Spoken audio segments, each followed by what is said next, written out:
Well, hey everyone, this is Michael, and welcome to the Dreamers and Doers podcast. It's a lovers where we believe that you are never too young to be a dreamer, and you are never too old to get started working on your dream. We definitely know that there is not a shortage of podcasts out there in the podcast universe. There's hundreds, there's thousands in this age, but we're thankful that you are tuning into ours. Want to encourage you, there's a couple places that you could find us. One would be on YouTube, just search LoveWorks Leadership, Dreamers and Doers, and hit the subscribe tab. That would be awesome. You could also find us on most of your favorite streaming platforms. That includes Apple iTunes, Spotify, and SoundCloud. We would extra love you. Hey, we're LoveWorks, we love you anyway, but we would extra love you if you would decide to leave some kind of star review and also to make a comment. That would make our day. It really would. So, and our hope with the Dreamers and Doers podcast is that, we're going to be bringing you a special guest, a dreamer and a doer themselves. And we hope that their story is going to inspire you, encourage you, and push you to reach after your dreams. And today is no exception by any means, and we're going to get to that fun stuff in just a minute. But we always like to remind you of our format with the Dreamers and Doers. We started our podcast last March in a year that we may want to forget, but it's a year nonetheless. 2020 in March is when we had a dream to start a podcast that would give our students, not just here in Oklahoma, but literally around the world, a digital opportunity to hear stories and dreams of individuals that we look up to, that have inspired and definitely have motivated and challenged us. But we don't just stop there with the story and the dream. What story and dream is complete without being able to hear what were some of those early steps, perhaps even obstacles and challenges. I'm sure that there were one or two that our guests will have to share, but we hope that it's going to, again, really inspire your heart to get from the place that you're at today to the place that you're dreaming about getting tomorrow. And today we have a really special friend on this recording with us today, live at the LoveWorks Center. Carolyn, I feel like I can not just virtual high-five you, but I could live high-five you. We'll do that later. But let's meet our dreamer and doer guest today. He's none other than Jeff Ragan.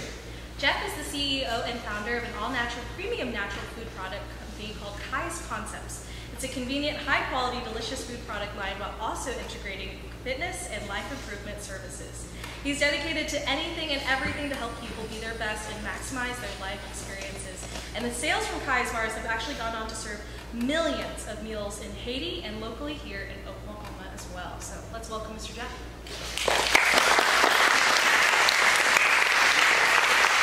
Jeff, you are already loved here at LoveWorks. I love LoveWorks and love works. I feel the love. It's working. I love it. Well, this is not your first rodeo here at LoveWorks, so thank you for coming back and thank you for sharing your story with us. Yeah, thanks for having me. So excited to be here. Speaking of stories, I'll share one quickly with you. So last night, and maybe due to time of this recording, we had our summer leadership camp, and so hours of the day all over the place.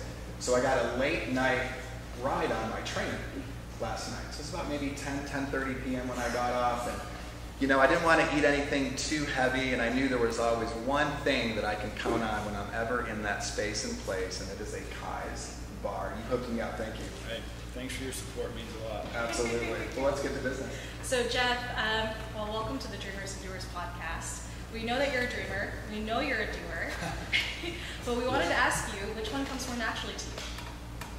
Oh boy, that's a good question out of the gate. Naturally, probably dreaming, but I do love to do because I think, a dream is just a seed, but if you don't sow it and water it and, daily decisions and being disciplined to that, the dream can't reach its fruitfulness and its impact on you and others. And so maybe younger, more of a dreamer, but as I've aged and matured, I've just understood that ideas and dreams are great, but they don't make the impact on you in the world at hand unless you really do, and particularly do through obstacles and challenges and adversity, because that's the cost of bringing your dream to life. So that's good. Well, we're going to be excited to get further into the conversation, your story, to hear when you learned those life lessons. But take us back, if you don't mind, a few years. And I would even say, how about pre-college? Take us anywhere you want to. Young Jeff, elementary, middle school, but what were you dreaming about? What were you doing? What was life like growing up? Oh man, yeah, great question. Grew up in Oklahoma City. I think my first dreams were all around athletics, all around sports. You know, probably be a professional basketball player and baseball player or whatever. And I remember like, you know, throwing stuff against my wall or, you know, anything in the house. I'm sure my mom hated, but I think that really was getting repetition of dreaming and doing, like practicing out that dream. And then the reality came was I wasn't going to be a professional basketball player, a baseball player, so it really helped cultivate new dreams. But yeah, I say my first real passion was always athletics, and then I think it transitioned in more of my high school years, really health and fitness, to help support those athletics. As you know, if you're doing Ironman, like if your nutrition and rest and recovery and hydration and all that stuff's not good, you can't be your best pursuing that passion. So I think that was probably a teenage, young college. Then when I got to OU here in Norman, I guess I just realized that that was a platform to help people. So a lot of people, hey Jeff, can you help me? Can you write me a diet? Can you write me a workout? Can you motivate me? So it's always great how a dream can turn into an impact opportunity to help somebody else. Right.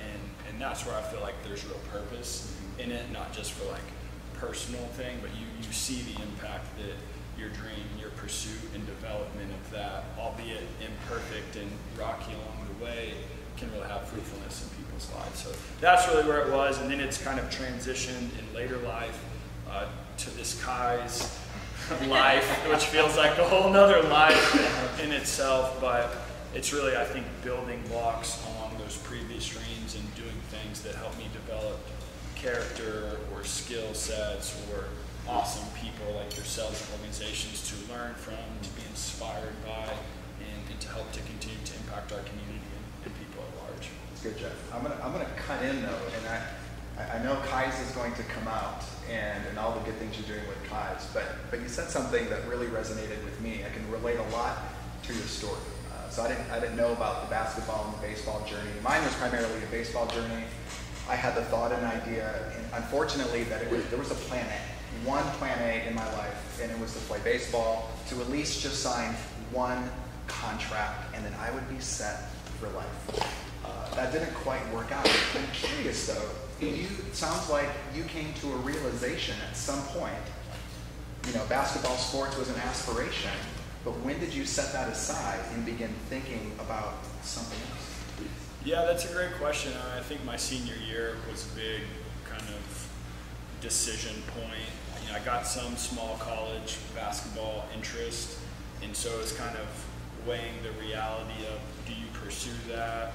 Or, you know, I was fortunate enough to be good enough academically and parental support to have the opportunity to go to college. And that was a hard decision, but I mean, hard decisions have to be made in life, and I was fortunate enough to have guidance around me and the humility to recognize I didn't have quite the same trajectory to be a professional basketball player. And so I made the decision to go to OU and pass that on. And then, you know, for the next 4, 5, 6 years, there was no dream.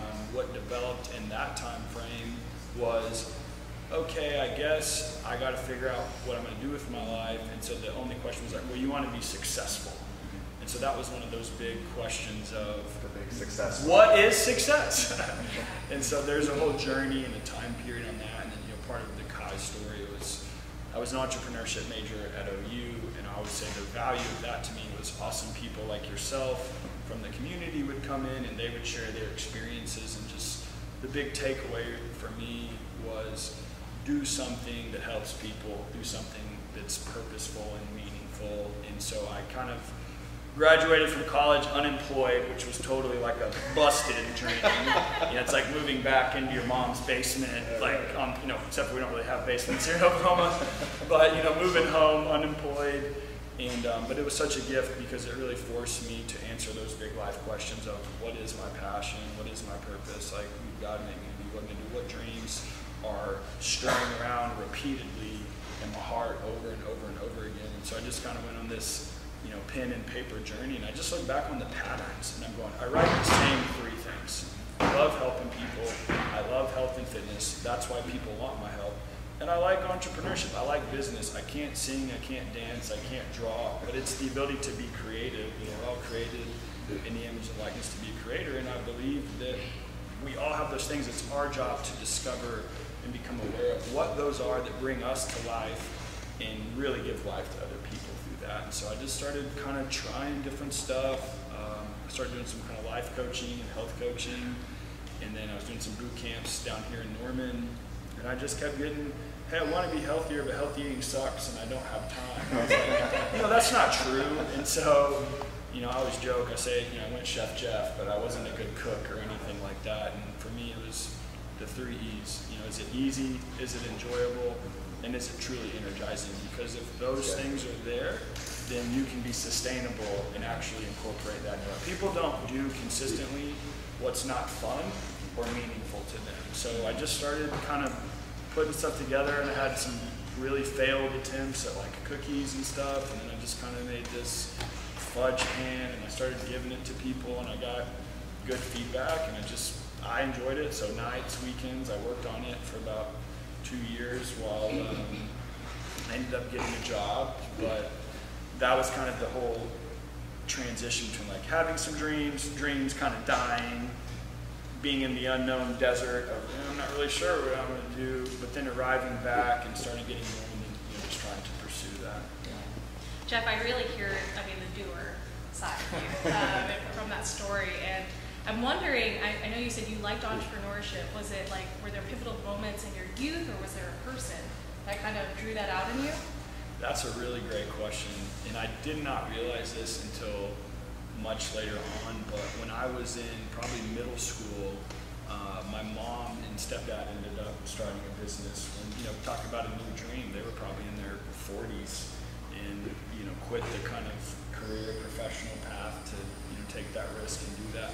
I don't think I ever put any thought to that, just because it didn't change my life. My mom still came home and whatever, so I didn't understand that. But later on, I think I understood the lifestyle that went with that and what was really required, and I had that sounding board as I went. And then I would say I had a really great mentor in my probably first year or second year of pursuing Kize. Again, I was down here in Norman at the university, and I ended up running into an old professor, and he was asking me, like, how are you doing? I'm like, yeah, I'm losing my mind. I have no idea what I'm doing. And he was like, would you have any sales? And I was like, yeah. And I told him, he was like, oh, that's a lot better than I thought. And he's like, well, I know someone in food manufacturing, and let me link you up with them. And so anyways, I ended up getting linked up with someone that has become a really great mentor and dear friend. But that was so instrumental for me, because it made you feel not alone. Yeah. I felt very alone, in the journey, which is part of it in the journey. And you never are alone, but you perceive that. It's not true, but it's something that you do have to fight off. And when you can get awesome people in your life that have walked that journey, maybe not similar, but they know the different challenges that come in different stages, and they can prepare you for what lies ahead, it's great, because they can make you not feel alone. And even if they don't give you anything tactical, it's like you just feel renewed and restored, and they can kind of help you focus your energy. And going, there's 1,000 things that I'm terrible at. I don't know where to spend time. And it's like, this is the most important thing you can focus on. And so for me, it was just doing it.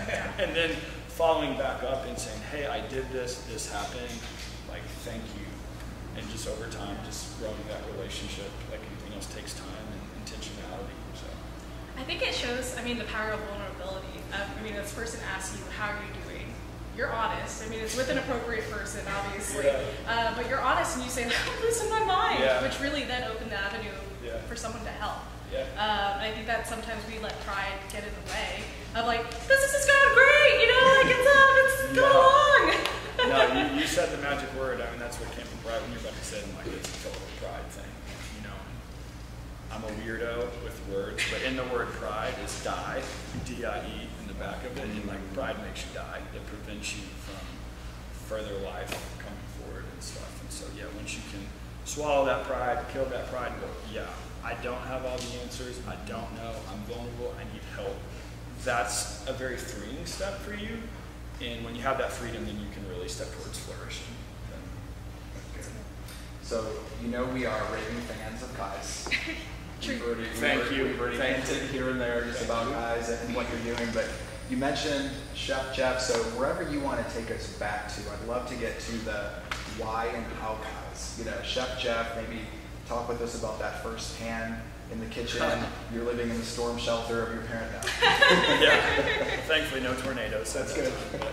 Yeah, that's a great question. I think for me it comes back to my kind of personal preference or ideology, I guess, around how I like to eat. And if I liked it and it helped me feel energetic and feel good, then I wanted to share that. And so I really just arrived at wanting something that was clean and simple and actually nutrient dense. And so I love peanut butter, if you've ever had that. And so yeah, it really started was like the way back is I used to make this oatmeal that I called no-bake oatmeal, which was just peanut butter and chocolate protein and oats and water. And then I tried to make a cookie out of it, and I couldn't get it to stick or support, and it wasn't that good either. But I ended up using raw honey because anybody have allergies here? Has anybody ever heard that like local honey helps your allergies or whatever? Well, my mother, so sweet, she used to spoon feed me like raw local honey for my allergies. Talk about being vulnerable. She probably still would today if I would, but I loved honey. So I think I was exposed to those foods, and I found that honey was a sweetener and functionally a binder, but it gave nutrition. It wasn't empty white processed table sugar. So combine those, it gave you your balanced fat, your protein, your carb. I used a grass-fed, cold-filtered whey protein, which this was 10 years ago, which there wasn't really much of that on the market. And so that was kind of the base. And yeah, just probably 1,000 iterations, literally, and then just getting feedback. And going back to being vulnerable, a lot of people try to keep their dreams to themselves, or like do it in private, but you've got to be vulnerable enough to get it out there and get feedback. And I would just encourage people that it's not their dream, so most of them won't get it, but it's an important step for you to just be comfortable talking about it and getting it out there. And most people will want to help and support that over time. There's just something incredibly inspiring and life-giving, from doing that. But started kind of in the kitchen and doing that, and then just really iterated from there. The little 2-pound kitchen mixer and all of that. So you said, if you don't mind me, I just want to follow up on this, because I think there's a couple different opinions on the sharing the dream side. And I would side with you. I feel like it's important to put out the dream.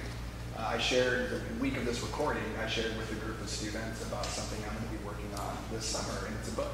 So actually, I guess now I'm saying this on the podcast. So the plan is in 94 days, I'm going to have 40,000 words written for my book. But I put it out there. I want others to ask me and check in and hold me accountable. But I've heard others on the other side, have used the words like a dream killer. I recently heard dream splashers. I thought that was kind of interesting.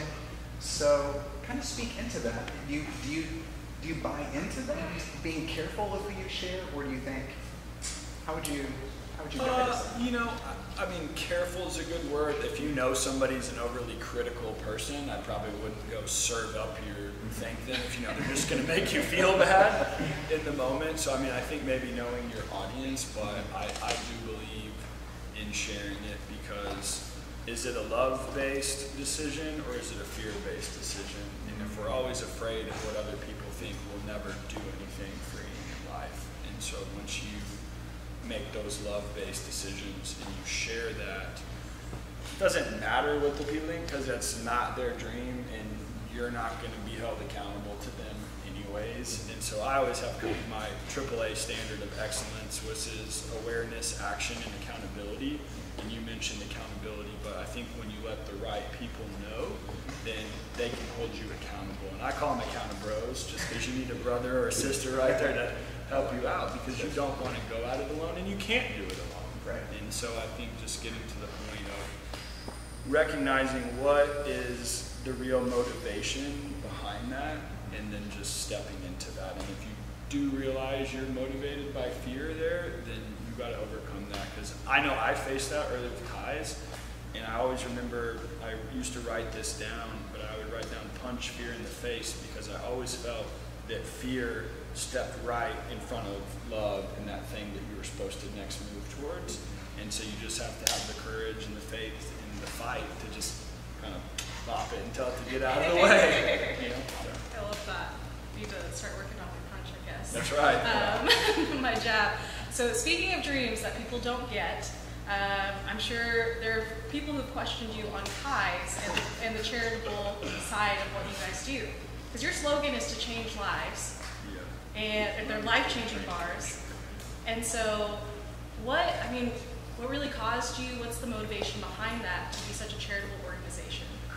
Yeah, great question. I think when I was really in that multi-year kind of transition period of trying to figure things out of what was all this going on inside of me and, you know, walking daily life, I think I really got to a few things that I would say were ingredients that brought it together that kind of made the business model or, you know, the philosophy behind everything. I think one of the first things I realized was you get all these people that hate what they do and they just live for the weekend. And, you know, as I got older and older, you know, in my young 20s, I was just like, this is just something is significantly wrong with this. You know, we're living 7 days a week, and if you're living for 2 days or 3 days, I'm like, you're flunking that. You know, and most other things, like you're feeling like if you go to school and you're doing something, you know, 2 out of 7 or 3 out of 7, like that's not very good normally. And I'm like, there's got to be some more. So I go, well, why do people just live for the weekends? And I arrived at they're doing what they enjoy with who they enjoy. So I go, well, what if you could take in the work environment? What if you could do what you enjoy with who you enjoy? And then I'm like, ultimately, fundamentally, it comes back to love. Like, you love who you're with, you love what you're doing. And if you really love who you're with, it doesn't matter what you're doing because you're in that relationship. And going back to, like, love works, it's like, that was very foundational to me. It's like, what if we could just create this, like, love-filled, family-filled thing that whether we made bars or t-shirts or pencils or podcasts or whatever, the mission doesn't change to go out and love people well. And then the other thing behind that was I just always felt this call to feed people. You know, food is so relational. It's so relational, and I always just think like to see the need and feed the need, but it's very holistic and meaning to me. And there's also like a scriptural verse that I love. It's like, hey, if you love me, feed my sheep. And like I remember reading that one time too as I was on this, because I'm like, I didn't have a passion to like make food per se. It was really a passion to love people and the whole person, you know, encourage, inspire, and help. And so all those things kind of came together. And then, you know, you can't pay anybody anything. You don't have anything. You're not paying yourself. You know, you're working for free, really at a deficit because you're investing whatever you have. And so in this pursuit, for me, I always go back. It's not about monetary. It's about moments and experiences and really creating impact. And so probably our first year in, you know, we had obviously food so we could donate food, but it was probably our first year in, I was probably by myself working still at that time. I had a friend that invited me to this charity golf tournament, and you're like in like, I don't know if I'm gonna make it or not mode. And so like all you're doing is trying to work and you feel like shame for not. And it's a really unhealthy place to be in, so don't get there. But we've never been there. Yeah. What am I doing? But I remember, long story short, I justified it to myself. I'm like, we had just gotten in this grocery store, Uptown Grocery in Edmond, and I was like, okay, it's not far from there. I can go by, I can like check on the store. And no, we hadn't got in there. I was trying to get in there. And so I was like, I'll go by and see if I can harass the buyer or something. And then I'll stop by and I'll kind of justify, well, I went out with my friend, and while I was waiting for him, these volunteers were putting together gifts for the people that run the golf tournament. I started talking to this girl, her name's Tiffany Smiling, who ended up partnering later with On My Heart Foundation, but she was talking about how she built orphan homes in third world countries, and I was like, that's super cool. I had just had a friend leave for Peru on a mission trip, and I'd never done anything like that, so I was kind of intrigued by that. And anyways, got to know her, stayed in touch, and she was like, you should come with us to Haiti next year. We're going next summer. So it probably wasn't the smartest decision in the world, but we ended up having 4 people by that next summer, 4 20-something-year-old guys, and we shut the business down for a week, went to Haiti, went and stayed at an orphan home out there, and I just remember driving on some type of transportation vehicle, I wouldn't know what to call it, questionable transportation out to the middle of nowhere, and just these kids that come up to you and they just grab you like instantly, and I was like done for. And so it was very impactful for me, and it just reinforces more and more every day. There's just so many needs that need to be met out there, and we love to meet the needs. And I feel like our mission is to change lives for the better. However that looks, the most common how is through food, but really that's a starter point, because I always think about resources plus relationship equals that real life change, and that's what moves me, and I think moves our team. And so we're just continuing to try to be more unified and one in our pursuit of stepping out of that, because we do believe that love works, and we know that to be true as well. Yeah. Love that. Love your logo. And it comes obviously straight from your heart. And one of the first things that I admired once I got beyond the Kize bar, obviously that was my first introduction to this great bar, but just your heart and your mission is just to do business different.